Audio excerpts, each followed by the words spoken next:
एक राष्ट्र एक कानून। क्या हमें धर्म के आधार पर विशेष सुविधाएं देनी चाहिए?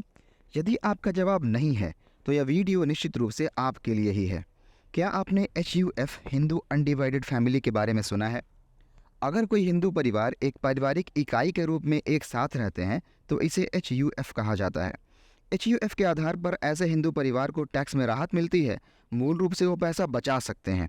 हिंदुओं के अलावा बौद्ध, जैन और सिख भी एक HUF से लाभ उठा सकते हैं।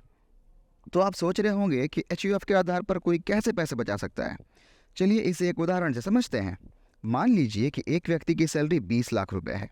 व्यक्तिगत तौर पर उनका टैक्स 5,53,625 रुपये आएगा। पर अगर वह HUF बनाए तो उसका टैक्स महज 3,91,400 रुपये ही होगा।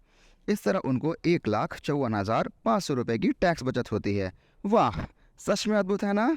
लेकिन लेकिन लेकिन लेकिन लेकिन भारतीय मुस्लिम, भारतीय ईसाई, भारतीय पारसी और भारतीय यहूदी नागरिक इस टैक्स बचत योजना का आनंद नहीं ले सकते।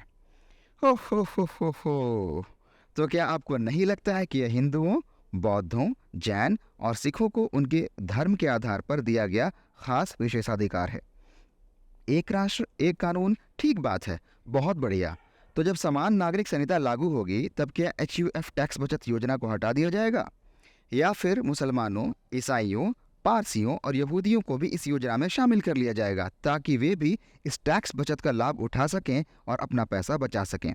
इस विषय पर आपकी राय क्या है? अपने विचार हमें कमेंट सेक्शन में ज़रूर बताएं। यदि आप समान नागरिक संहिता पर विस्तृत चर्चा पढ़ना चाहते हैं तो डिस्क्रिप्शन बॉक्स में दिए गए लिंक को अवश्य देखें।